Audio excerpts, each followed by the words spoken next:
We are one world, united by our ocean.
Three members of our killer whale family demonstrating their incredible size, speed, power, and complex learning abilities.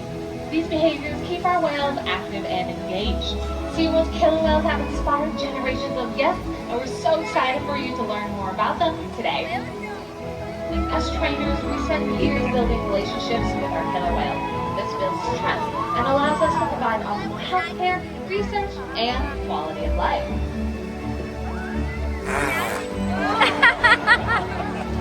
The whales here take an active role in their own health care and well-being through husbandry or medical behaviors. One of the first husbandry behaviors that we teach the whales is a fluke present. This allows our veterinary team to get a blood sample from the vein on the underside of the tail fluke once a month. Getting a blood sample is just one of the many ways that we make sure that our whales are staying healthy. Another important healthcare behavior is monitoring our whales' weight. The whales are able to slide up onto a giant killer whale-sized scale, lifting their tail flukes completely up and out of the water so that we can get an accurate weight. This behavior is a great example of the purpose behind our training program. Some behaviors, like this slide out here, are visually stunning, but its real purpose is to monitor our whales' weight. We also ask our whales for high-energy, powerful behaviors, like reaches and jumps up and out of the water for exercise. In fact, all the behaviors that you see here today contribute to making sure our whales are staying healthy. The overall health and wellness of our pod is the most important part of our job. We strive to achieve this through diet, exercise, lots of love, and Hi guys, can I have you guys close your...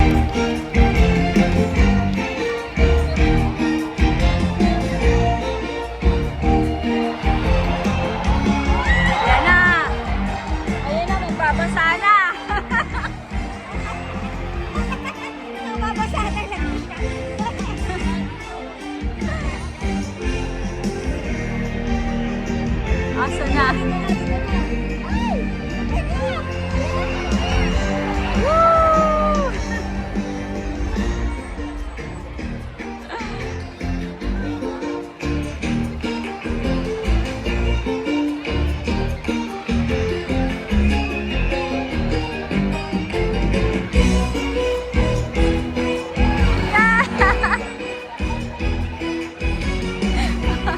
Ang galing o tumatango eh.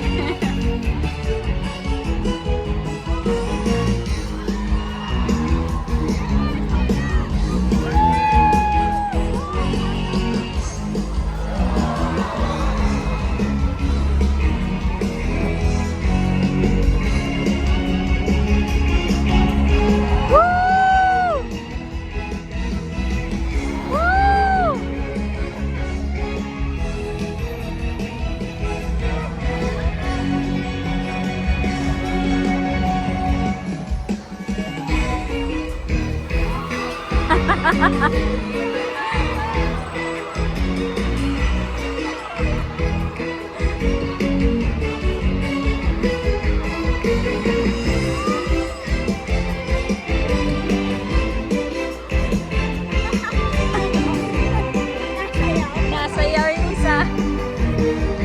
Yay!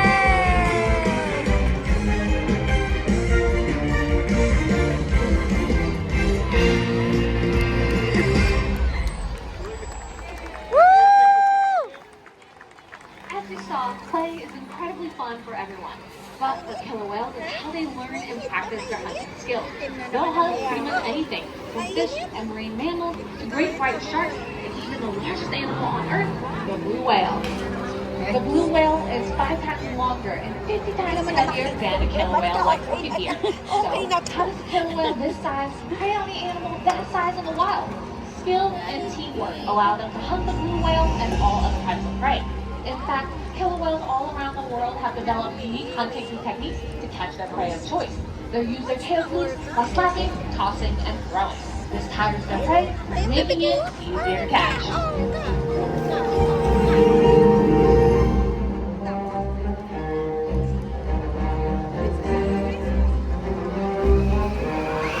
Yan na.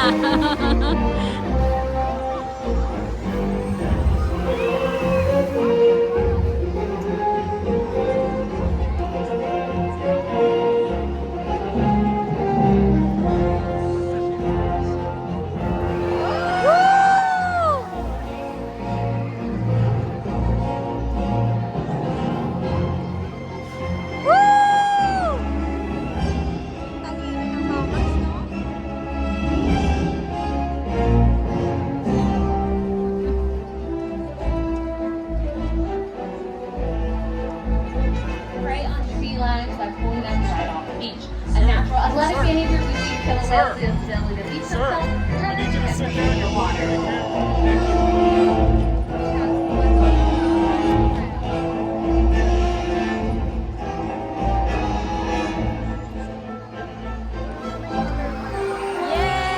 Across the killer whales in the Pacific Northwest prey on marine mammals. They rely on quiet styles to hunt.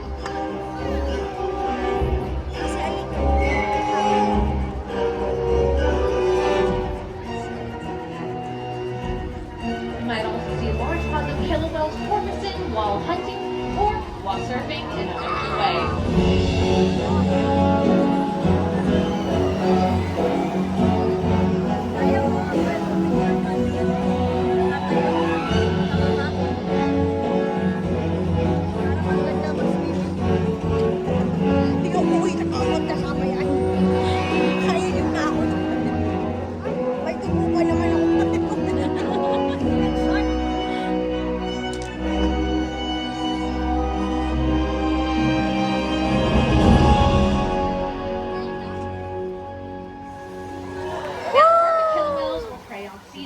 They've learned to create waves that wash over floating ice, knocking unsuspecting seals right into the water.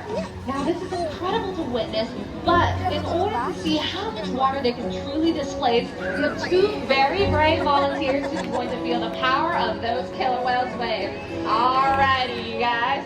So come on down right over here. Alrighty, take a seat. Okay, let's give them a big round of applause for encouragement. Alrighty. Hold on tight. Are you 2 ready to get wet? Yeah? Are you ready to get wet? Get wet! Okay. Alrighty. I'm going to move out of the way for no reason whatsoever. Here comes shoot gun. 3, 2, 1. Yay!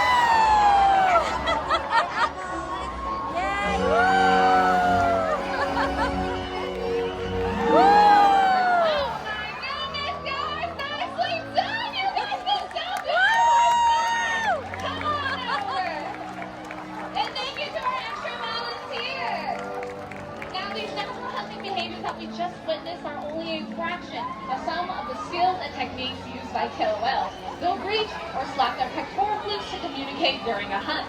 And they'll use their powerful tail flukes to stun prey. But today, I think these orcas might just be stunning all of you. And that means it's time to get wet!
pretty obvious. Why is it the top predator of our ocean? That means killer whales are invincible, right?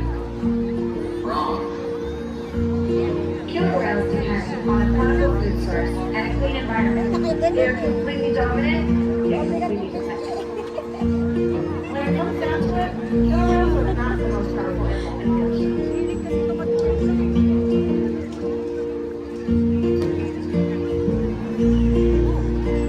Their future depends on you. Through your actions. Through the choices we all make. We hold the future of killer whales and the ocean in our hands. Killer whales continue to surprise and engage us. They're the perfect ambassador for the ocean. Limitless, connected, and powerful. But still vulnerable. The ocean needs our help, and that can seem overwhelming. But together, we can make a change. So much to learn. So much to explore. So much to protect. The ocean is facing significant changes, but don't give up. Be inspired. The killer whale story is still being written, and there's several things we can all do to make a difference. All it takes is one. One choice. One positive act. One ripple that can grow and grow and change the world. Together, we've got it.